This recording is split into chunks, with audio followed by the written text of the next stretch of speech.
علیکم قاری صاحب. وعلیکم السلام ورحمۃ اللہ وبرکاتہ. قاری صاحب د سعی ابتدا کیږي د دې ځای نه، مطلب د نیت پکول غواړي او د دې ځای هغه کوم خبرې دي هغه لږ تاسو مونږ ته لږ را مخامخ کې.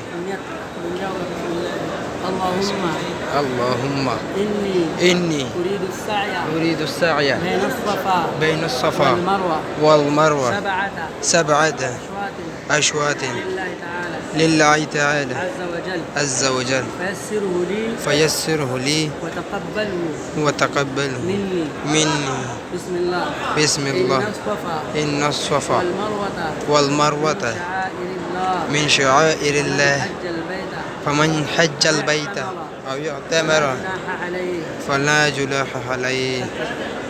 جزاكم الله خير. دا به زه نه ورکوم، ما دغه بل د دې ځای نه به ابتدا شوه شروع. دا صفا ده، مروه ته چې لاړې یو چکر به شي، هغه ځای نه به را واپس شي په ښي لاس طرف باندې. دا ګوره ټول اخوا مروه طرف ته روان دي. چې هغه ځای نه را واپس شوې دلته به بیا راشي صفا ته، نو څو چکره به شي؟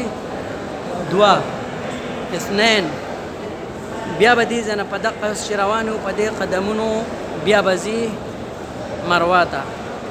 یو طرف باندې به دې 4 چکرې راشي، په بل به 3 راشي. په مروه به اختتام ته ورسي، هغه ځای نه وروستو به لاړ شي حلاقې ته، حلق به وکړي، سر به وخورئ. هغې نه وروستو د احرام پابندي ختمه شوه، ستا عمره قبول شوه. تقبل الله منا ومنکم صالح الاعمال.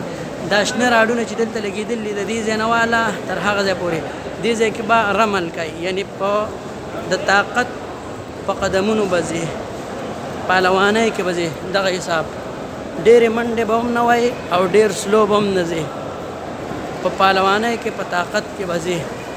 چې شنه راډونه ختم شو دا نشان لګولی دی. دا 5 فلوره دي، دا د ټولو اخري بر سر کې فلور دی. یو پکې میزانین دی، هغې کې ویل چیر ګاډي دي د بجلی الکتریشن والا، هغې کې خلک سعی کوي.